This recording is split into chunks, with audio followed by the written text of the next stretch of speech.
السلام عليكم ورحمة الله وبركاته. سلام سلام ودين جنر أفلات كاتايوش سلام دم سنبتاتشوال زاري بعد this فيديو متشالون يمتايت كورولا 2013 ደንበኛችን ከጅዳ ነው የመጣው ያው ለመጀመሪያ ጊዜ ነው የመጣው በፔጅ እና በዩቲዩብ ቲክቶክ ላይ ተከታታይ ነው ልጁ እንዳለኝ ፔጅ ላይ ፌስቡክ ፔጅ ላይ ድሮ እንደሚከታተል ነው ደውሎ ቀጠሮ ይዞ እኛ ጋር መጥቷል መኪናው ጉልበት የለውም የሞተር ድምጽ አለ ይንተፋተፋል የሚል ችግሮች ነው መጥቷል እንግዲህ ደንበኛውን ወደ ማረፊያ ክፍል ወስደነዋል ኢንሻአላህ ደንበኛችን እኛን ብሎ እኛን መርጦ ከጅዳ ስንት ቦታ ማሰራት ሲችል እኛ ድረስ ስለመጣ እሱን ለማስደሰት እስከ ጥግ እንሄዳለን ብለን እናስባለን ሌሎቻችሁም በጅዳና በአካባቢው ለምትገኙ ለተቸገራችሁ ለተጭበረበራችሁ ችግር ላላገኛችሁ ሰዎች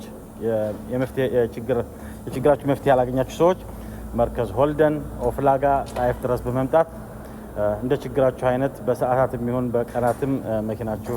ተሰርቶ እንደ ሁኔታው ይሰጣችኋል ኢንሻአላህ ወጀዛኩሙላህ ኸይር ይሄንን ቪዲዮ ለባለ መኪኖች እንዲደርስ ሁላችሁም ሼር ያደረጋችሁ አዳዲስ ይሄንን ፔጅ የማታውቁ ባለ መኪኖች ጋር እንዲደርስ ሁላችሁም ሼር አድርጉት ወሰላሙ አለይኩም ወራህመቱላሂ ወበረካቱ